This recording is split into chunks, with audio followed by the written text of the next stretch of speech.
Good morning and welcome back towards another video, and today we are going to be going over the Scarlet Halls. Let us begin. Okay, so today we're going to be going over the Scarlet Halls gold farm. This is a little bit different than the Scarlet Monastery. However, what you're going to be wanting to do is make your way over towards Tirisfal Glades and head over towards the Scarlet Monastery in the top right of the actual map.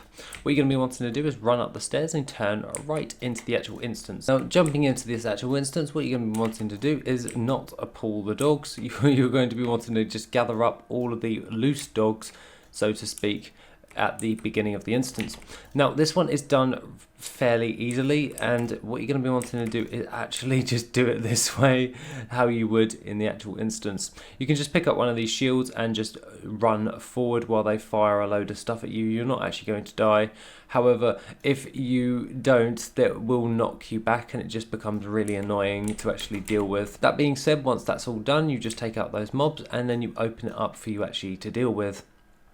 When you're actually farming this up, what you're going to be wanting to do now is just take out all of these packs. Now with this dungeon, I prefer to patch back, as I just find that to be the most easiest way in order to do it, and it just works out really well whenever I'm actually doing my necessary gold farm. You have to wait for a little bit of RP when you're actually farming this up, because it has to kill the Houndmaster. However, once that's all done, you can just jump past those guys as they don't drop any loot. What you're really going for is these mobs within here, as it is a lot easier to actually just burn them down and gather them all up this way. Now, since the revamp of the Scarlet Monastery from the Cataclysm expansion, gathering up all these mobs and just running this in general has just been a royal pain. However, once that's all done, you can just jump in and farm up all of these guys relatively easily. What I prefer to do is I generally like to just hide behind the wall. However, I do have a habit of these days just jumping down and taking out the boss immediately, then just running behind the wall. I found that to be a much easier way in order to do this. But simply put, just taking out the packs as and when I actually go about doing this is my easiest way in order to actually farm this up. However, when it comes to the last area, I do generally like to go in and out. Now, there is a rare spawn that spawns inside of this room here, so just bear in mind with that, because that can give you additional loot. And then jumping into all of the other additional rooms.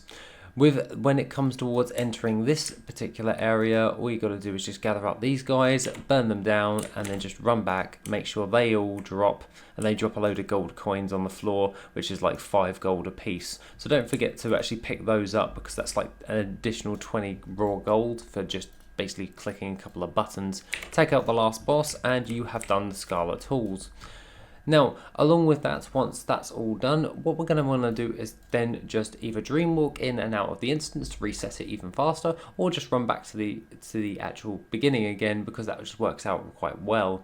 That being said, once that's all done, we can have a look at the items that you can actually obtain from this actual instance. Is the Head Splitter for 2,399 gold, Amy's Blanket for 150 gold, the Watchman Pauldrons, currently going for around about 323 gold, the Claw of the Shadowmancer, 900 gold, the Forest Tracker Epaulets, 44 gold, the Sparkle Shell Mantle, 102 gold, the Brawler's Gloves, 150 gold, the Jorgen Braces, 890 gold, the Deanship Claymore, 350 gold, and the Beazle's Basher for 478 gold. You can see that those transmogs don't sell for an awful lot. That's because this dungeon is mainly for farming up world drops.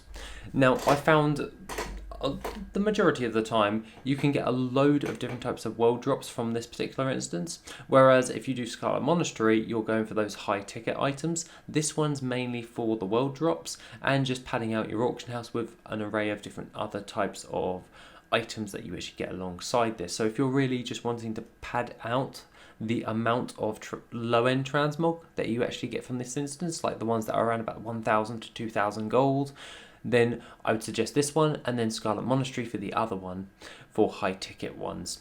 That being said, if you want any other additional gold making resources or information, then please feel free to go over towards the Patreon. Other than that, have an awesome rest of the day, and I shall see you in the next video, which will be soon.